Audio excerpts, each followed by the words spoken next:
Dobrý deň, priatelia, a najmä priatelia školstva.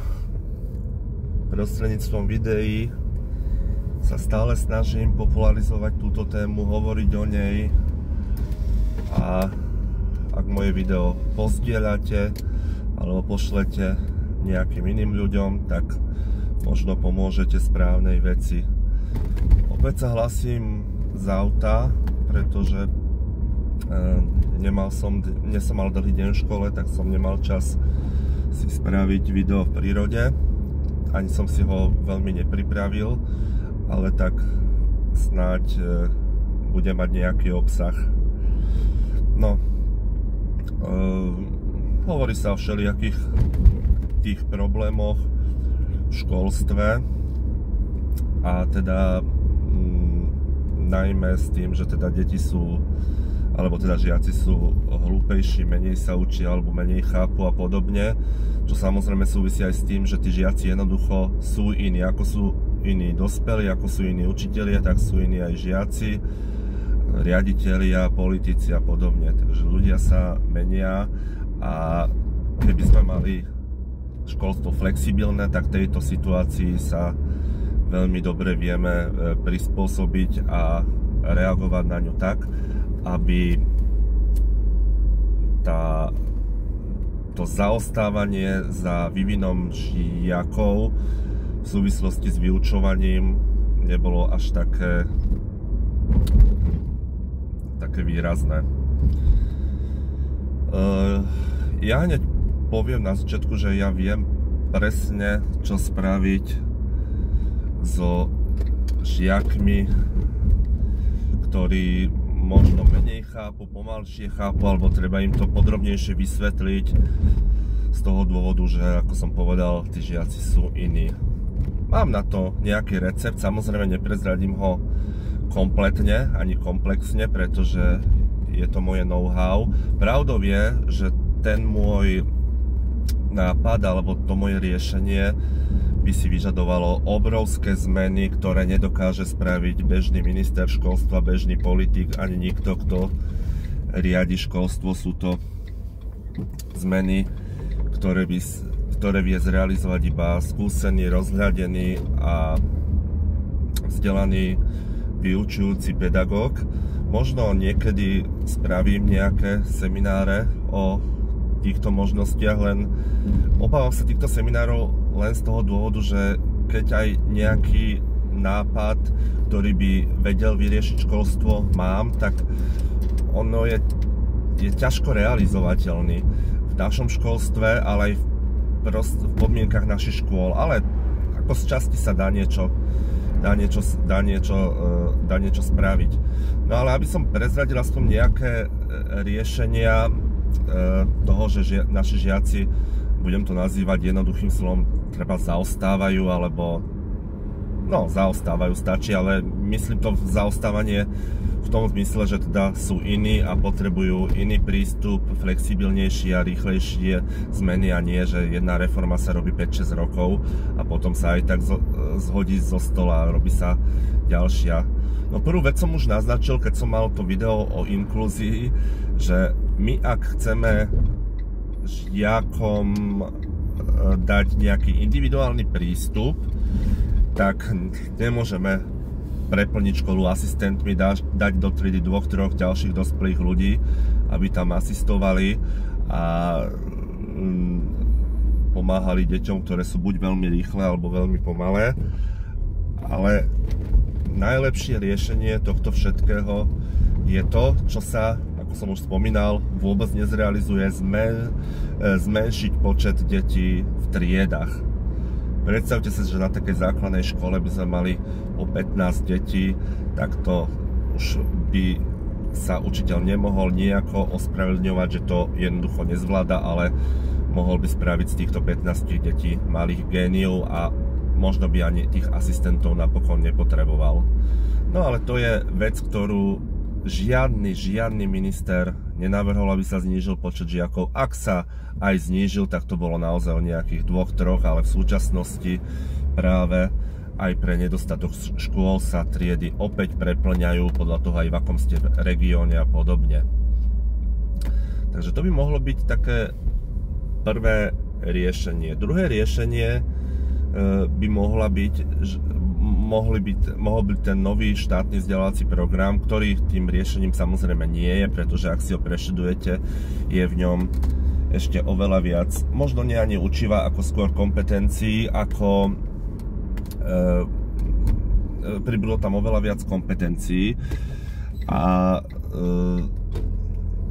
možno je ich viac ako teórie, ktorá tam miestami síce nie je tak zastúpená, ale na miestach, kde by tá teória mala byť, tam vôbec nie je, takže ak niekto bude chcieť nejakú kompetenciu vyučovať, tak aj tak to musí ísť na to cez tú teóriu, takže nevidím v tom nejakú úžasnú reformu. Skrátka, nespravil sa reprezentatívny výber učiva. Teraz mám na mysli najmä základnú školu, kde naozaj by sa žiaci mali učiť len základy. No a tým, že v tom novom programe pribúdajú kompetencie a dá sa povedať, že teda zosilnil sa obsah vyučovania, rozšírili sa jeho rozmery. To znamená, že už napríklad s nejakým textom nebudete ho len čítať, interpretovať, ale aj analyzovať, napodobňovať, tvoriť, pripodobňovať a tak ďalej a tak ďalej. Tak zabúda sa na to, že tieto kompetencie oni aby mali zmysel, či to je čítanie s porozumením, hovorím za svoj predmet, či to je, ale môžem aj za iné predmety, či to je nejaká občianska gramotnosť, informatická gramotnosť, ekologická gramotnosť a rôzne gramotnosti. Teraz, aký prívlastok si dáte, taká gramotnosť existuje. Takže na rozvoj týchto gramotností to nemôže byť jednorazová záležitosť. To musí byť veľmi silná, intenzívna činnosť, často opakovaná, a nie iba tak, že teda napísalo sa, že venovali sme sa v rámci jednej témy finančnej gramotnosti a tým to skončilo. No a to, keď už veľmi dobre viete, keď chcete niečo intenzívnejšie rozvíjať, niečo konkrétnejšie, tak potrebujete na to oveľa viac času. Už len to, že keď nejaká hodina začne, tak nejakých 5 minút nejaká administrácia procesuje, nejakých pár slov sa prehodí so žiakmi, kto chýba a podobne. Potom žiaci chcú možno odpovedať, alebo sa kontroluje nejaká domáca úloha, nejaký projekt, tu máte ďalší čas, potom sa preberie nejaká téma, no a na tie kompetencie potom s väčšinou už nezostáva čas a na druhú hodinu sa ide na ďalšie učivo, aby sa nemeškalo. To naozaj nie je ideálny stav a obávam sa, že ani nové štátne vzdelávacie programy pre základné školy tento stav nezmenia. Hoci je tam veľmi veľa nových metodických prvkov a nových tém, ktoré v podstate moderné vyučovanie požaduje, ale nie sú dobre zachytené alebo teda uchytené. Tak ja naozaj už sa snažím nejako menej učiť, vyučujem 4 dní v týždni a chcel by som 3, pretože mňa už naozaj nebaví tento systém. Teraz mám na mysli tie učebné osnovy, ktoré v súčasnosti platia. Napríklad mám žiakov v jednej skupine slovenského jazyka, mám ukrajinských žiakov a preberám tam zvukovú rovinu jazyka, to sú hlásky, samohlásky, výslovnosť, prozody a nejaké rečnícke prvky a podobne. No a tam títo žiaci potrebujú trošku dlhšie na to, aby pochopili tieto zvukové javy slovenského jazyka, ktorý sa z časti líši od ich ukrajinského jazyka. No a ako som tak preberal, tak som im to všelijako napodobňoval, vedia po anglicky, tak anglickým jazykom som im to približoval, dramatizoval som to, zvyšoval hlas, artikuláciu som posilnila, všelijako som im to pripodobňoval, avšak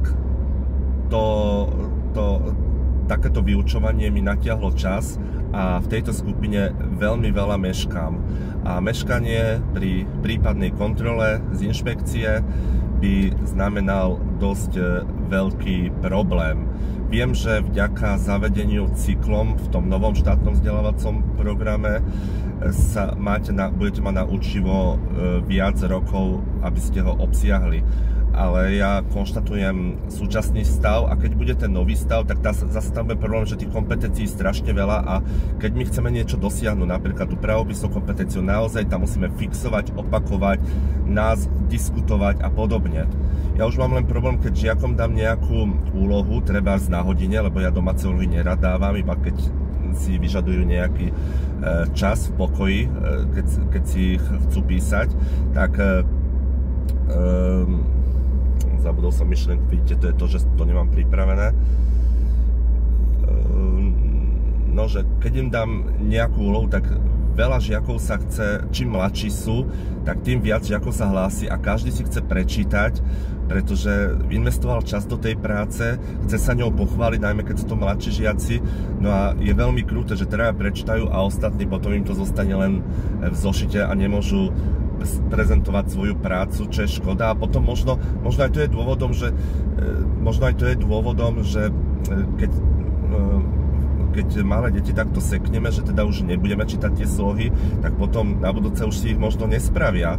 A keď budú starší, tak už potom vedia, že veď ma nevyvolá, tak na čo si to budem robiť. Takže ja to robím tak, že teda kým majú žiaci záujem niečo prezentovať, tak, alebo diskutovať na tému, alebo k téme, ktorá súvisí s učivom, tak ja jednoducho diskutujem, ale potom mám obrovský problém, že ja veľmi veľa meškám v učive. No a už len pri takýchto okolnostiach hodiny sa meška, dobre, nemusia tam byť, nemusím s nimi diskutovať, nemusím kontrolovať všetky domáce úlohy, ale naozaj, ak my chceme nejakú kompetenciu, nejakú schopnosť žiaka rozvinúť, tak to musíme opakovať. Nie tak, že vysvetlíme, možno 2 hodiny vysvetlíme, jednu hodinu nejaké učivo precvičíme a potom už ďalšie písomka, skúšanie alebo niečo podobné. Takto to jednoducho nefunguje. Takže toto je jeden z ďalších problémov, ktorý by som si dovolil pomenovať, ktoré máme v súvislosti s vyučovaním. V súčasnosti naozaj sú tie osnovy veľmi preplnené, ale z hľadiska perspektívy a z hľadiska toho, že poznám ten nový štátny vzdelávací program, tak to nebude iné, pretože keď pribúdajú kompetencie a ubúda teória, tak tie kompetencie sú práve zložitejšie na vyučovanie. To tiež dávam ďalší príklad, že keď napríklad na škole robíte, čo ja viem, na základnej škole nejako 7. ročníku nejaké stretnutie s lekárkou o sexualite, o sexuálnom vývoji a podobne a si myslíte, že teda spravíte 2 hodiny, chlapci, dievčatá zvlášť a potom už vôbec neprídu alebo sa to nezopakuje, tak to nemá žiadny v podstate význam. Tí žiaci to potom berú ako nejakú reklamu v televízii, ktorú si pozrú, vypočujú a zabudnú na ňu počase, s tým, že reklama môže byť účinnejšia. Takže na rozvoj kompetencií, ktoré sa budú požadovať v modernom vyučovaní alebo už sa požadujú v niektorých zahraničných krajinách, treba utvoriť priestor, aby sa fixovali, opakovali, rozvíjali, aby sa o nich diskutovalo a možno potom sa stane aj to, že naozaj deti zistia, že sa na písomku nemusia učiť, pretože jednoducho na hodine si všetko osvojili. Nie je to žiadny nový prístup, ani niečo, čo by som ja objavil, lebo máme veľmi veľa žiakov, ktorí nechodia do systému škôl, alebo ktorí sú reprezentanti, alebo majú obrovský talent a chodia po svete a robia to svoje umenie, alebo ten svoj šport. A rodičia sa niekedy rozhodnú, že ich dajú do domáceho vzdelávania a tam sa jednoducho takýmto spôsobom vyučujú, že sa rozprávajú, nájdu si učenie, keď ich chcú a podobne. No ale to si nemôže každý dovoliť a nie každý má dieťa talentované a nie každý si môže dovoliť nechať dieťa mimo klasickej školy. Ale keby toto v škole fungovalo, tak ja som presvedčený, že by sa tá efektivita vyučovania aj výchovy, aj tá je dôležitá, zvýšila. Lebo naozaj, ak si niekto myslí, že nejakú kompetenciu jednorázovo rozvíja a žiaci tú kompetenciu pochopia a budú ju vedieť využiť, tak je na naozaj obrovskom omyle. Len hovorím, v súčasnom stave, ako som vám spomínal, je to pre mňa naozaj veľmi ťažké, pretože ja sa snažím dať žiakom viac ako len tú slovenčinu, snažím sa vymyslieť nejakú aktualizáciu aj pri abstraktných témach, ako sú napríklad vetné členy, ale veľmi v učive meškám, musím preskakovať učivo a v konečnom dôsledku nemôžem sa venovať podrobnejšie, musím ísť podrobnejšie tým žiakom, ktorí by možno potrebovali dlhší čas na pochopenie a dlhší čas by potrebovali na rozvíjanie svojich schopností a podobne. Takže aj to je dôvod, prečo naozaj mňa už v súčasnosti nebaví vyučovať a snažím sa teda odpútať od školy, hoci viem, že mi bude tá škola veľmi chýbať. Takže to som vám len predstavil také dva nápady, o tých ostatných chcem mlčať, pretože sú mojím know-how, ale verte tomu, že ak teda budem mať nejakú možnosť buď viesť školu, alebo viesť nejaký úrad, alebo sa ma niekto opýta v nejakom rozhovore a podobne, tak to rozviniem bližšie, ale momentálne teda sú tam také 3 nápady, ktoré by som teraz zhrnul. Prvý je teda zmenšiť počet žiakov v školách, v triedách. To by určite pomohlo a nikto sa do tohoto nápadu nepustí, čo je obrovská škoda a môže nás to stáť veľa, pretože v školách sa pripravuje budúca generácia. Druhá vec je, že absolútne prerobiť aj ten nový štátny vzdelávací program, kde by bol obsah, kompetencia, ale by sa veľmi dôkladne vybral obsah pre základné školy, pretože naozaj nemá zmysel to, aby základná škola bola nejakým polyhistorickým kurzom budúcich géniov, ktorí budú vedieť z každej oblasti úplne všetko. To nemôže byť cieľom základnej školy.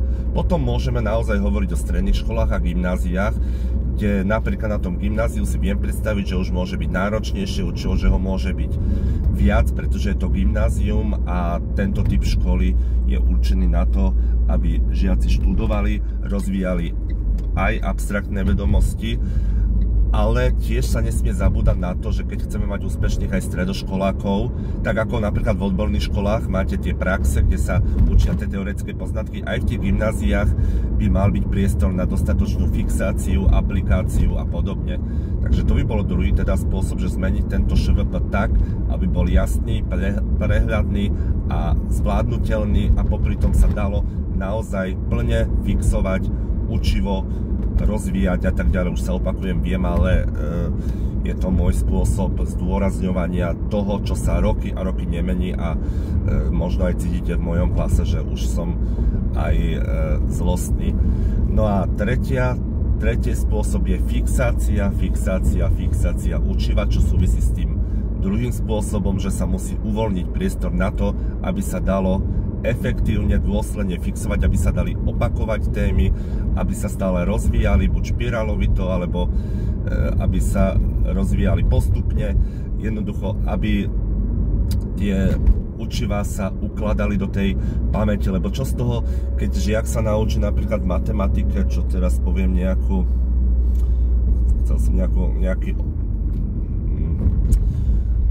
teraz mi možno ani... No, napríklad dáme si dejepis radšej, že v dejepise sa naučí všetko o stredoveku a keď sa bude učiť o prvej svetovej vojne, už nebude nič vedieť o tom stredoveku, pretože fixácia prebehla veľmi rýchlo. Išlo o to len, aby sa to namemoroval, dostal známku a koniec témy, pretože naozaj nie je čas sa vrácať k tej téme a nebol ani čas tú tému dôsledne, konkrétne rozvinúť. Takže aj v tomto je problém zlyhovania našich detí a keď si vypočujete toto moje video, tak asi viete, že nie je to vina detí, je to len a len vina systému, ani nie vina učiteľov, pretože hoci my ako učitelia musíme ten obsah vyučovať, musíme tie metódy zvládať a tak ďalej, musíme suplovať nedostatky, ktoré v tom školstve sú na svoj úkor, tak to nemôžeme povedať, že my sme za to zodpovední. Teda ani žiaci, ani rodičia, ani učitelia, ani riaditelia, ale nekompetentné úrady, nekompetentní pracovníci ministerstiev, nekompetentní ministri v minulosti, ktorí nevedia spraviť takú jednoduchú záležitosť, ako je reforma obsahu vzdelávania taká, aby bola flexibilná, jasná, súčasná a aby deti nezaťažovala neprimerane, najmä v storočí, keď si vieme veľmi veľa informácií vyhľadať aj na internete, ale aj v knihách, v iných médiách a podobne. Ďakujem za pozornosť.